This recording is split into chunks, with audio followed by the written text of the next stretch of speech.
Hello friends, welcome है आपका पाल maths academy पर।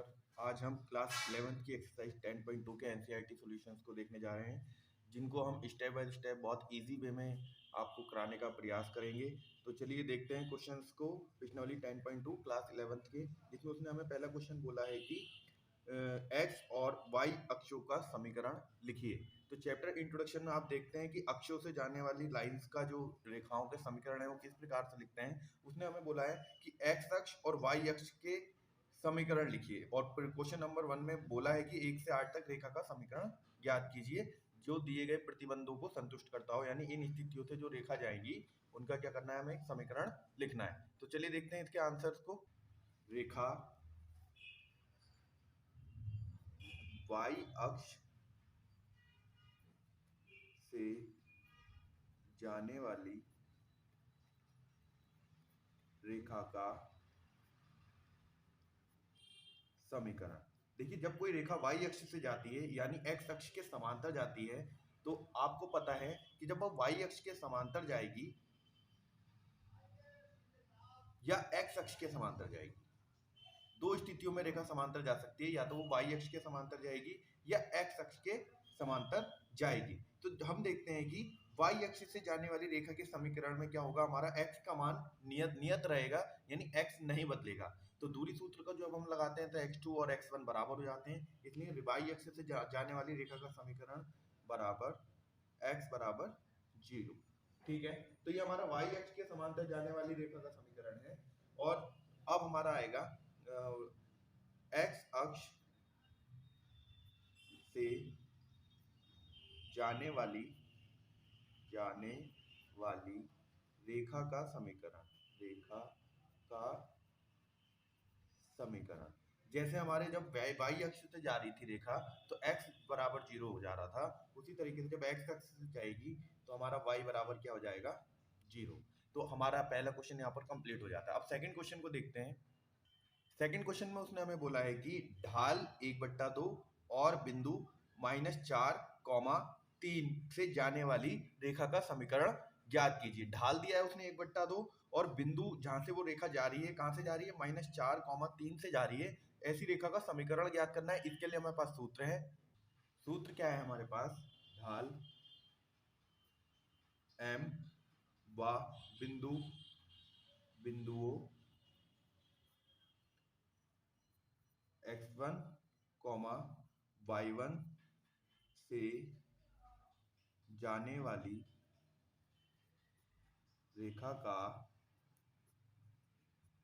समीकरण। इसके लिए हमारे पास सूत्र है, उसने हमें सूत्र इंट्रोडक्शन में दिया है कि जब कोई रेखा जो जिसका ढाल m हो और जो बिंदुओं x1, y1 से जाती हो, ऐसी रेखा का समीकरण क्या होता है हमारे पास, y minus y1 is equal to m x minus x1। तो आपको क्या दिए हैं, दिए गए, ये हमारा सूत्र हो गया। दिए गए बिंदु हमारे पास क्या है, -4, 3 एवं ढाल 1/2 के लिए। तो एक ऐसी रेखा के समीकरण निकालना है हमें।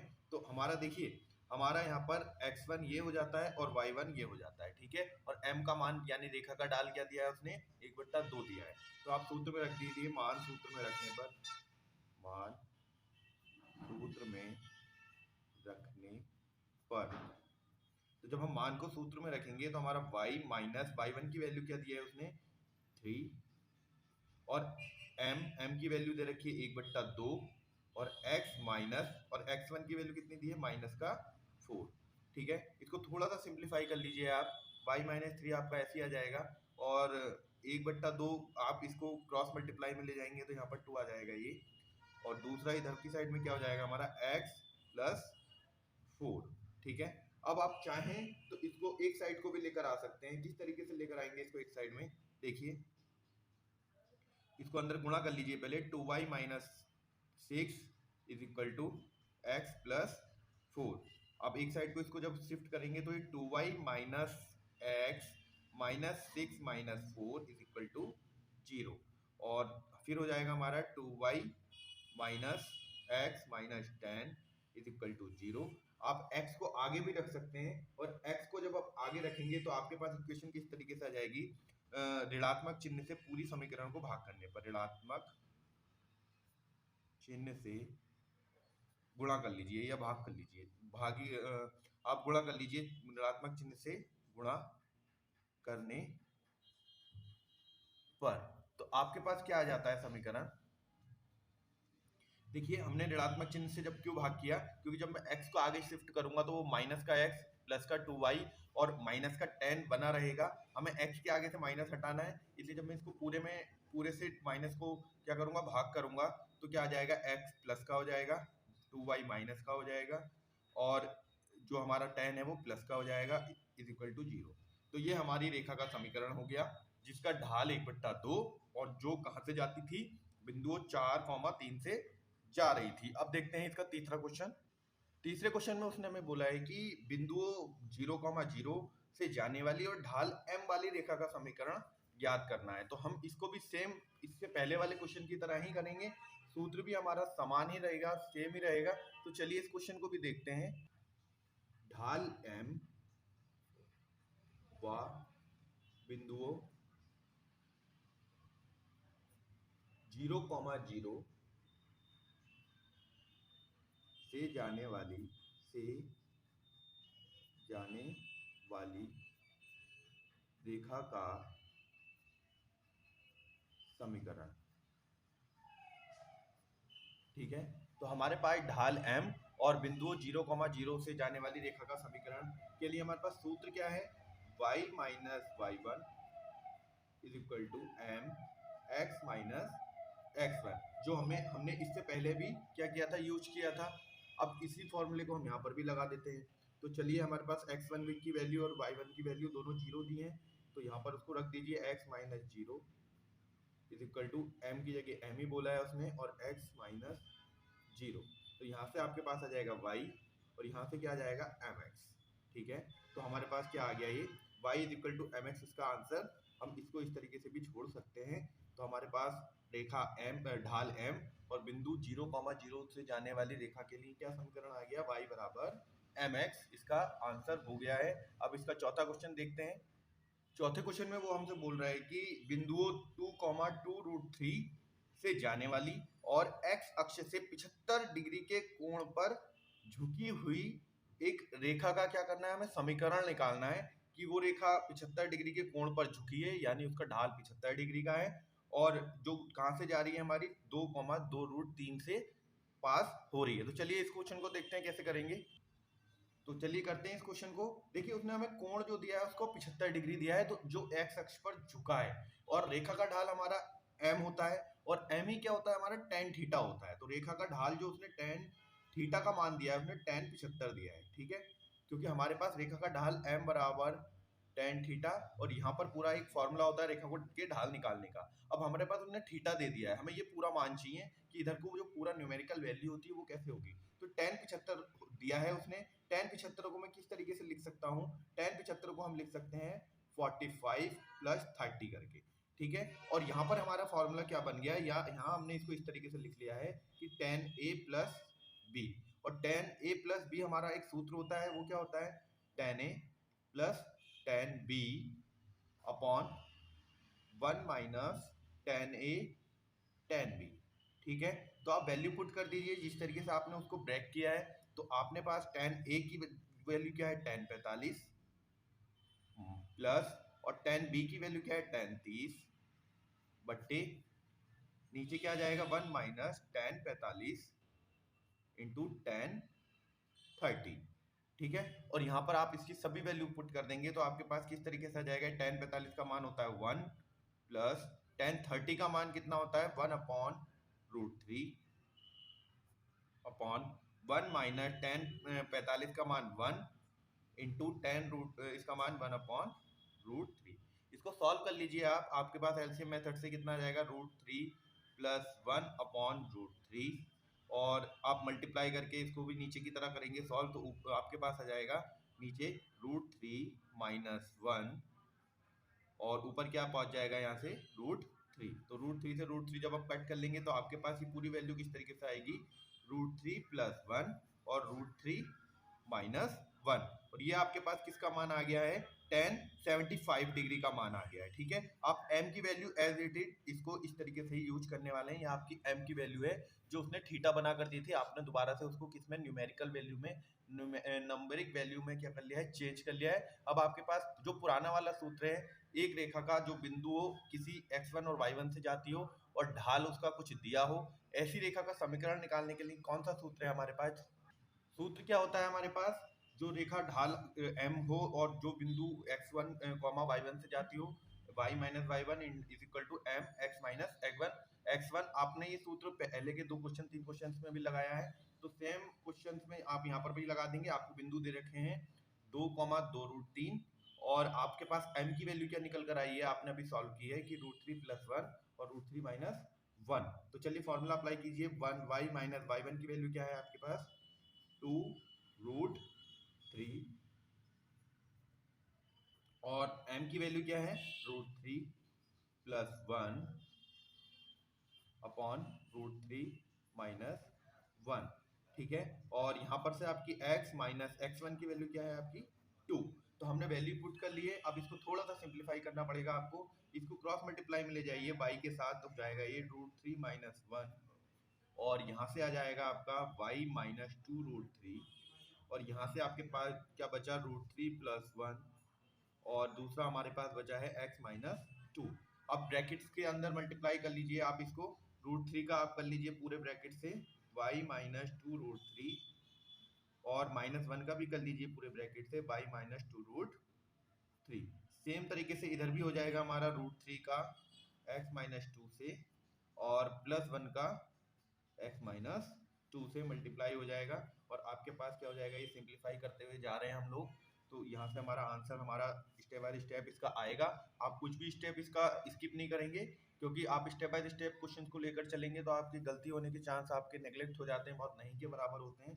तो चलिए इसको अंदर मल्टीप्लाई करते हैं। ये आपका आ जाएगा √3y, और √3 का आप 2√3 से करेंगे तो आपके पास आ जाएगा ये 6 कैसे लिखा मैंने, देखिए √3 का √3 से आप 3 आ जाएगा, और 3 2 जा 6। ठीक है, -y, और यहाँ +2√3।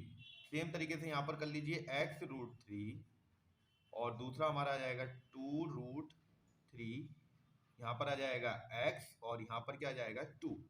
ठीक है, अब देखिए इसको भी कर लीजिए सॉल्व।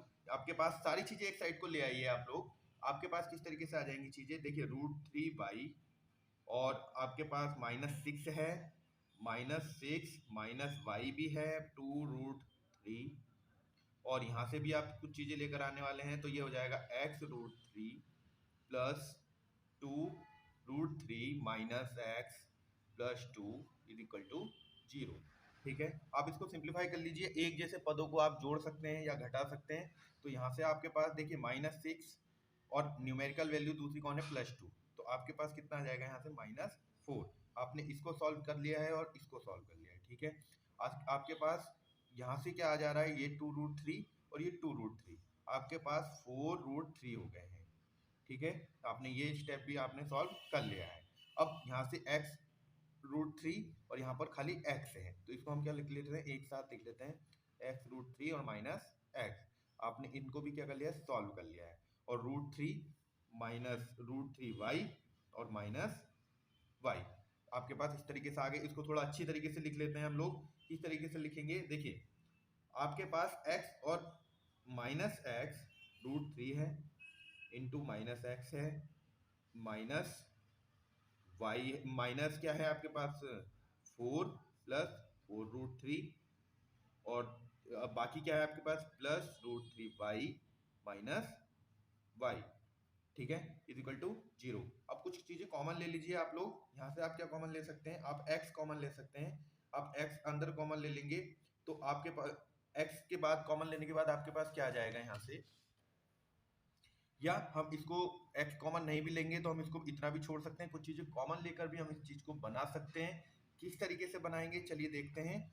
आप 4√3 प्लस √3y को इधर ही की साइड छोड़ दीजिए, -y को भी इधर छोड़ दीजिए, बाकी सारी चीजें जो माइनस की हैं उसको एक साइड को ले जाकर प्लस का बना दीजिए।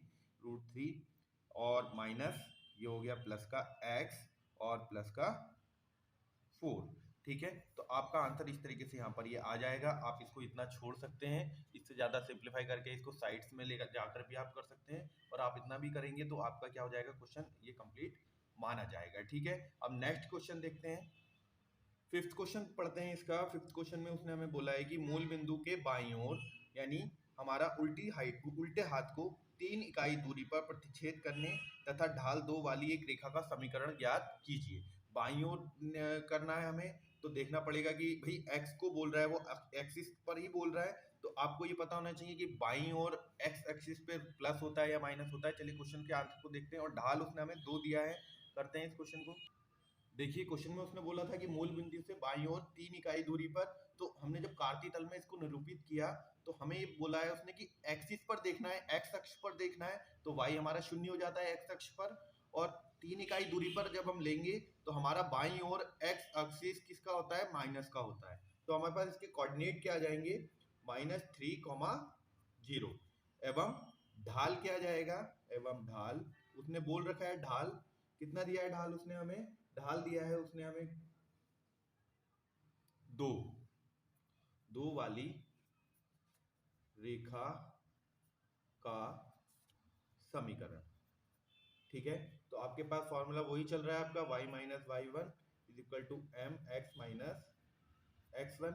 ठीक है, और यहां से आप इसमें वैल्यू पुट कर लेंगे। y माइनस y1 की वैल्यू आपके पास क्या है, 0 इज इक्वल टू m की वैल्यू 2 और x माइनस x1 की वैल्यू क्या है, -3।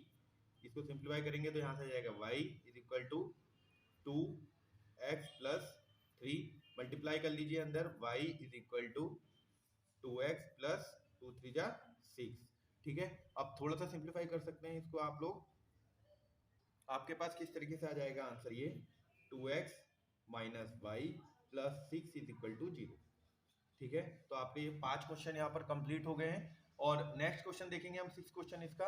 6 क्वेश्चन में क्या बोला है, 6 क्वेश्चन में उसने हमें बोला है कि मूल बिंदु से ऊपर की ओर y अक्ष को 2 इकाई की दूरी पर प्रतिच्छेद करने वाली और x अक्ष की धन की दिशा के साथ 30 डिग्री का कोण बनाने वाली रेखा का समीकरण ज्ञात करना है। x अक्ष के साथ धन की दिशा में यानी प्लस दिशा में, पॉजिटिव डायरेक्शन में 30 डिग्री का कोण बनाती है और y अक्ष को 2 इकाई की दूरी पर ऊपर की ओर कट करती है। तो चलिए करते हैं क्वेश्चन को। जब हम इसका कार्तीय तल में निरूपण करते हैं तो ये किस तरीके से आ जाएगा हमारे पास, देखिए धन दिशा में बना रहा है और 30 डिग्री का कोण बना रहा है, तो ढाल अगर हम ले लें यहाँ पर 30 डिग्री। ठीक है, और जो कहाँ पर कट कर रहा है, 2 इकाई y अक्ष के ऊपर, तो भाई यहाँ से मूल बिंदु से ऊपर 2 इकाई पे जब कट करेगा तो यहाँ पर हमारी वैल्यू कितनी आ जाएगी, 0,2, क्योंकि y अक्ष पे हमारा x 0 हो जाता है। तो हमारे पास क्या इसके कोऑर्डिनेट हो जाएंगे, देखिए कोण इसका थीटा दे रखा है 30 और हमारा बिंदु क्या दे रखे हैं इसने, 0,2। सूत्र हमारे पास जब हम इसका ढाल देखते हैं तो tan 30 का मान दिया है उसने हमें, इसको हमें ब्रेक करने की जरूरत नहीं है क्योंकि हमें पास tan 30 का मान होता है 1/√3 और 1/√3 इसने m की वैल्यू दी है, और हमारे पास सूत्र क्या होता है, y minus y1 is equal to x minus x1 और बाहर होता है इनटू में m। ये क्या किस लिए होता है सूत्र, कोई 2 बिंदुओं से जाने वाली और ढाल m वाली रेखा का समीकरण निकालने के लिए। ठीक है, अब इसमें हम मान पुट करेंगे, y माइनस y1 का मान कितना है 2 इज इक्वल टू m की वैल्यू दे रखी है 1/√3 इंटू x माइनस x1 कितना है यहाँ पर 0। अब इसका क्रॉस मल्टीप्लाई कर दीजिए आप, √3 यहाँ पर आ जाएगा, y माइनस 2 ब्रैकेट क्लोज और x, क्योंकि 1 का अंदर मल्टीप्लाई करा और x में से 0 गया, x ही बचा, और यहाँ से हमारे पास आ जाएगा यहाँ पर √3y minus 2√3 is equal to x। अब इसको थोड़ा सा सिंप्लीफाई और करेंगे तो आपके पास आंसर क्या आ जाएगा इसका, x minus √3y plus 2√3 is equal to 0। आपका रेखा का समीकरण यहाँ से प्राप्त हो जाएगा आपको, और आप इसको क्या करेंगे, इजीली आप इसको सॉल्व कर लेंगे। फ्रेंड्स, हमने आज एक्सरसाइज 10.2 के 6 क्वेश्चन किए हैं। इसके आगे के क्वेश्चन हम इसकी नेक्स्ट वाली वीडियो में कवर करने वाले हैं। आपका क्लास 11th के इंपॉर्टेंट क्वेश्चन की सीरीज भी आपकी आने वाली है, साथ साथ उसके सॉल्यूशंस के साथ में आपको वो सीरीज कराने वाला हूँ जो आपको एग्जाम में बहुत ज़्यादा हेल्प करेगी। कोर्स भी आपका साथ साथ चल रहा है, इसलिए पाल मैथ्स एकेडमी के साथ आप लोग जुड़े रहिए। चैनल को लाइक शेयर और सब्सक्राइब कीजिए, जिससे आपको इंपॉर्टेंट क्वेश्चंस प्लस आपका कोर्स एनसीईआरटी सॉल्यूशन सारे कुछ मिलते रहें। पाल मैथ्स एकेडमी को ज्वाइन करने के लिए थैंक यू।